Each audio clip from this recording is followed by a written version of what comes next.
예전에 어느 날 갑자기 한쪽 다리를 절뚝거리게 된 사연을 릴스로 만들어서 공유했었는데 정말 많은 분들이 관심을 보여주셨어요. 40대 정도가 되면 이런 증상을 보이는 분들이 생각보다 많으신가 봐요. 그 당시에는 증상의 원인과 해결책을 찾기 위해서 병원에서 여러 가지 검사와 치료도 많이 받았고 재활운동도 하고 그랬어요. 근데 결국 답은 그냥 쉬는 거더라고요. 치료와 재활 모든 것을 끊고 그냥 마음 편하게 이제 남은 생은 뛰어다니지 말자고 생각하고 그냥 몇 달 쉬었는데 어느 날 갑자기 그 어색한 느낌이 없어지더라고요. 다행히 이제는 그땐 그랬었다라고 말할 수 있게 되었지만 그땐 정말 마음이 많이 무거웠어요. 아이들이 고작 1살, 5살인데 하면서 다시 정상적으로 걷고 뛰게 된 건 정말 다행스러운 일인데 생각지도 못했던 문제가 생겼다는 걸 알게 됐어요. 아무것도 안 하고 그냥 쉰 덕분에 좌골 근처의 근육에 힘이 풀리는 증상은 없어졌지만 대신에 허리부터 하반신의 유연성이 눈에 띄게 떨어진 거예요. 처음에는 40대가 되면서 자연스럽게 겪게 되는 노화 현상이라고 받아들였어요. 뭐 나만 그럴까 하면서. 그런데 이 뻣뻣함, 허리의 뻐근함의 전환점이 찾아왔어요. 바로 지난해 여름 휴가 때였는데요. 아내의 권유로 처음 요가를 접하게 되었어요. 솔직히 고백하자면 그때까지 저한테 요가는 그저 유연성 기르는 체조 정도의 활동이었어요.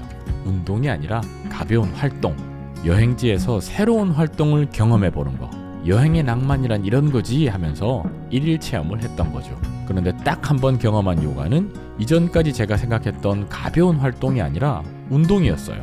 그것도 나에게 꼭 필요한 운동. 그렇게 하루가 일주일이 되고 열흘이 되고 2주가 되고 결국은 휴가를 마치고 나서도 요가를 계속 수련해야겠다 생각하게 되었죠.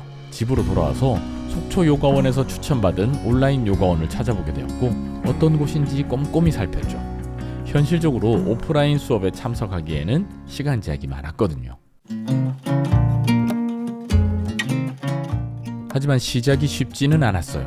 정말 초보 중에 초보였고 거기다가 유연함이 정말 1도 없었거든요. 볼 때는 아무것도 아닌 것 같아 보이는 동작인데 실제로 해보면 너무 어렵더라고요. 그리고 처음에는 유연성이나 허리 건강을 위해서 시작한다고 생각했는데 어느 순간 어려운 동작, 잘하는 것처럼 보일 수 있는 그런 것들에 더 신경을 쓰고 있더라고요. 지금 생각해보면 오히려 그런 무리한 수련들은 부상으로 이어지고 한 번 부상을 입으면 회복에는 또 오랜 시간이 걸리는데도 말이죠. 거의 모든 운동들이 처음에는 잘 못해도 한 3개월 정도만 꾸준히 하면 어느 정도 기본은 되잖아요. 그런데 요가는 그렇지 않았어요. 솔직히 고백하자면 호흡도 엉망이고 눈 감고 바로 서서 두 발로 골고루 바닥을 밀어내는 것도 쉽지 않았어요. 스물스물 이런 생각이 들었죠. 이게 맞나? 이렇게 성장이 더딘 건 나랑 안 맞는 게 아닐까? 그래도 처음 시작했을 때에 비해서는 무릎이나 고관절의 움직임, 허리의 움직임이 많이 좋아졌기 때문에 아주 느리더라도 계속 수련을 이어가 보자고 마음먹었어요. 이건 스스로의 몸을 돌아보는 수련이지 잘하고 못하고를 따지는 건 아니니까. 그렇게 10개월이 지났어요. 온라인 요가를 수강했지만 중간중간에 오프라인 특강이 있으면 참석하기도 했고요. 여러 선생님들께서 공유해 주시는 자료를 보면서 잠깐씩이라도 따라해보고 그랬어요. 이게 최근 요가 수련하는 모습이에요. 뭔가 엄청나게 드라마틱하게 변하지는 않았죠. 처음 요가를 시작했을 때는 1년쯤 지나면 엄청난 변화가 있지 않을까 기대했어요.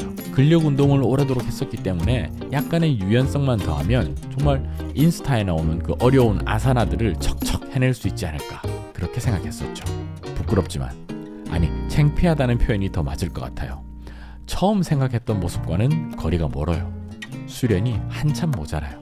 그런데 분명한 것은 저는 제 스스로 생각하기에 많이 성장했어요. 순간순간 이따금씩 문득문득 제 몸 상태, 그러니까 관절과 근육의 뻐근함이나 뭉침을 알아챌 수 있게 되었거든요. 그러면 자세를 바꾸거나 아니면 간단한 요가 동작을 통해서 몸을 풀어주죠. 결국 관절과 근육이 더 안 좋은 상태가 되기 전에 알아차리고 바로잡을 수 있게 된 거예요. 이 정도도 충분히 만족스러운 변화라고 생각해요. 최소한 내 몸이 더 나빠지지는 않을 테니까요. 요가는 누군가에게 보여주기 위해서 하는 게 아니라 나를 내 몸을 스캔하는 일종의 바디 스캔 같은 거니까요. 저처럼 여행지에서 원데이 클래스로 요가를 접하는 분들도 꽤나 계실 텐데요. 문제는 일상으로 돌아오면 요가원의 수련 시간과 내 일상의 시간을 맞추기가 쉽지 않다는 거죠. 이런 분들께는 온라인 요가를 추천해드려요. 오프라인에서 요가를 수련하려면 아침 시간대나 오전 시간대 아니면 이른 저녁 거의가 이렇더라고요. 그래서 수련 시간을 맞추기가 어려웠어요. 제가 수강하는 온라인 요가는 매일 새벽 6시와 밤 9시 이렇게 2번 수련 시간이 있어서 오프라인 요가원에 비해서 수련에 참여할 기회가 좀 더 있더라고요. 가끔은 꼬마 아이들과 함께 참여하기도 하고요.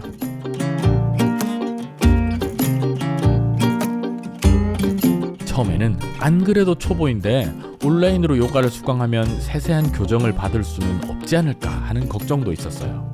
그런데 수련 후에 궁금한 점이나 어려웠던 점 등을 단톡방에 남기면 많은 선생님들이 또 수련 기간이 긴 요기분들이 의견이나 조언을 남겨주시더라고요. 또 질문하는 아사나 수련 당시의 영상을 다시 보면서 분석도 해주고 가끔은 기능학적으로 접근해서 알려주는 경우도 있어서 혼자 수련한다는 느낌이 없었어요. 또 다른 수강생분들의 질문과 그에 대한 답변이 참고가 되는 경우도 많았고요. 아무튼 요가를 배우고 싶은데 시간이 안 맞다 싶은 분들은 온라인 요가 추천해드려요.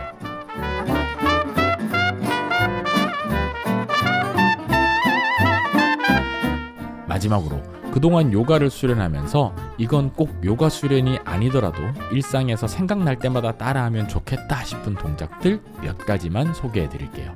몸이 찌부둥하다면 지금 잠깐 따라해보세요.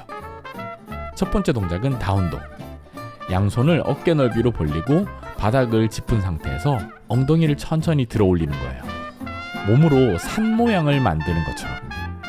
머리랑 목은 편안하게 한 상태에서 양팔과 두 다리로 골고루 바닥을 밀어주는 느낌에 집중해요. 다음은 부장가 아사나, 코브라 자세라고 하는데요.